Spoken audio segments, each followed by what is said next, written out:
There's something here. Hopefully the child is still alive. Something has happened to this child.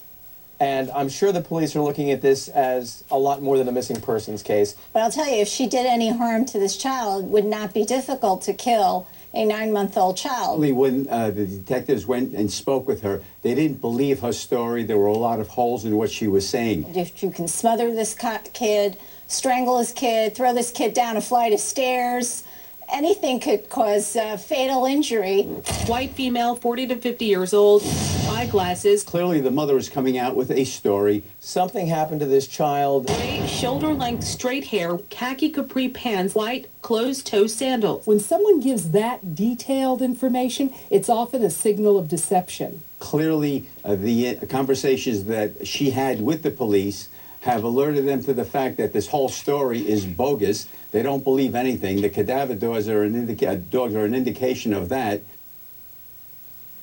I'm Rita Cosby in for Nancy Grace. Breaking news tonight out of Tennessee in the case of a young mother who claims her 9-month-old baby goes missing after giving the little girl to a stranger. Police announced charges against the mother, execute search warrants, and seize a car. Lots of new details. And for the latest, let's go to Jason Miles, who's the reporter with the CNN affiliate WMC. Jason, tell us what just happened.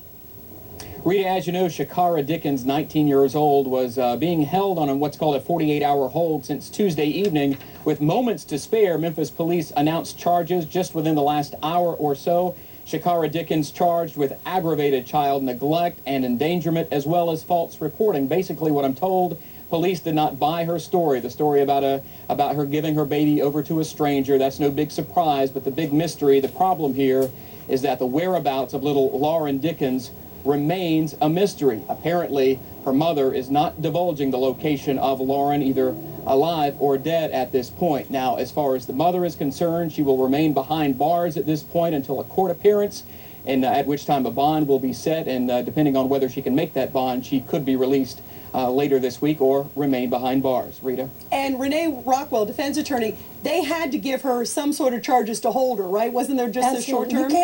You can't just put somebody in jail and just lock the door and hope that they confess to a homicide. What they did was they initially put these neglect charges on her, hoping that they could kind of squeeze out maybe some statement, oh, well, she's in the lake, she's in the pond. You think it's going to work, Renee? No, it worked. What worked? Do you think they're going to squeeze her? Do you think they're going to squeeze her? You think they'll get her? She did say something.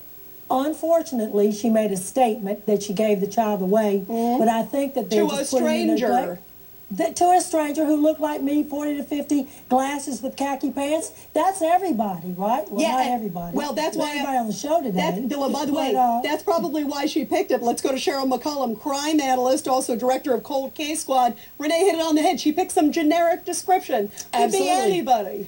Renee was perfect. It's every single one of us on the show. We're all 40 to 50. You know, white Speak for females. yourselves. No. I know, right? But again, we don't drive around looking for somebody to give us their baby. This is the most asinine story we've ever heard. But, of course, it rings very similar to baby Gabriel.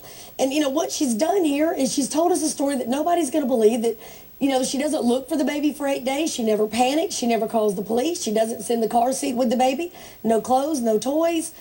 They're going to squeeze her until she says, okay, I accidentally killed the baby, this is where the baby is, or something similar. Yeah, she's not going to go anywhere. Absolutely. I agree with you. Let's go to Nicole Pardon. She's an investigative reporter covering the story. Nicole, tell us about the search warrants. Again, lots of new stuff happening in this case. I mean, there's been so many new developments. Interesting things that they're searching and that they seized. Good evening, Rita. Yes, brand new search warrants have been issued. Police now have searched a second home, and this is apparently where Shakar was living before she moved into the apartment. We learned, a few days ago that she'd only been living in this apartment for maybe about a month, several weeks. So police now go into the home where she lived before the apartment. They're searching there.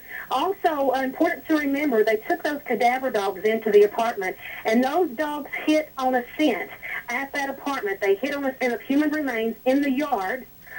Police say they dug there. They found nobody, but again, this led them to begin to look further. They've searched the second home. There's also been the car That's now been confiscated, brought into the tunnel, as they call it here at the police station.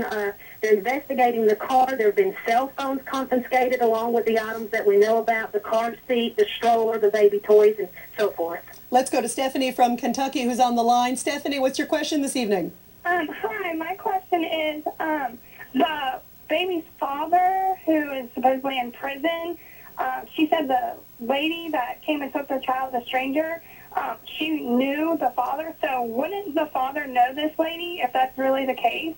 Well, that's why, Stephanie, investigators are very suspicious of her story. Apparently the father, by the way, who everybody has a long rap sheet, he's in jail. He claims he's had no contact with her recently. In fact, that she was blocking his calls, according to his attorney who spoke with us. I mean, Peter Odom, when you hear this, if they can prove that there was no contact between her and the daddy, whether it was a visit or phone calls, they can check that. You know that. Right, and I mean, they're going to debunk that story. What the police did that was really a mistake is they used the vinegar approach when they should have used honey. They should have let her go about her business, and if they wanted her cooperation, you don't throw somebody in jail and threaten them with charges to get their cooperation, and I think they've lost an opportunity. And Peter, what if they were worried she might flee? What if they were worried she might take off? Oh, come on, there's no indication that this woman has the capacity to flee. She's from the area, her family's from the area. The ex-boyfriend's from the area. What about the other kid? She's got a child. There's another child, apparently. I think it's like a 3 or 4-year-old child. Keep her on a short leash, but keep her on a short leash. Meanwhile, this other one's missing, and some white woman with closed-toed shoes, glasses, generic woman shows up. She gives a baby to a stranger. We're supposed to trust her with another child? Well, she is that child's mother, and at this point, we don't know what happened to the other kid, and the police just, they got this one wrong. And they always think that somehow incarcerating someone is going to elicit their cooperation, and it just never works. Cheryl, I don't think cops got this wrong. I think they're squeezing her, and I think that hopefully this will get her to crack to say whatever the story is. We know for a fact conflicting stories, right, Cheryl McCollum? Rita, going to jail is a pretty good wake-up call. Sure is. I mean, she's not going anywhere, so you might as well make it easy on yourself and tell us what's going on. Absolutely. Let's go to Jennifer from Massachusetts, who's on the line. Jennifer. Hi, Rita. Thanks for taking my call. I think this is absolutely horrible, these women, that are harming their babies when there's so many women out there that want to have children.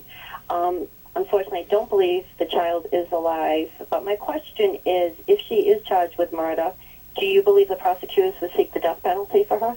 That's a great question. Let's go to Eleanor Odom. What do you think? Do you think they can go for the death penalty in this case? I think you certainly can, based on the evidence and based on if they find the child and how the child died. She was in jail on child neglect charges. She was in jail for lawful reasons. So these defense attorneys who think, well, she shouldn't be there, wham, they're using the vinegar approach, they're completely wrong. She was in there on a legitimate criminal charge. Throw away her story, and now let's look at all the evidence that the police are collecting now. Yeah, and by the way, your child is missing. You better keep your story straight. Bethany Marshall, what kind of a woman does this? What kind of a woman comes up with conflicting stories? And as we've said, this amazes me. She doesn't seem hysterical. If you talk to neighbors, she's calm, she's cool, doesn't seem upset. And then she gives a child to a stranger, even if you believe her story. What's going on in this woman's mind?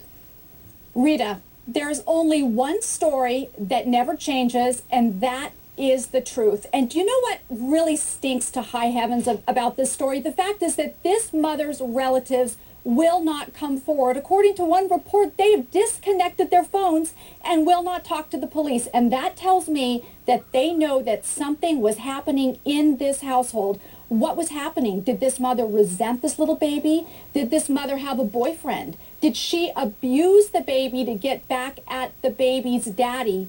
Did she want an idealized life? Was she starving the babies? I know we know from our last story that some mothers see their children and their babies as greedy and depriving, and they resent the fact that the baby has needs. And that is the mindset of the mother that abuses and kills her child. The mother hates the child and is not maternally bonded.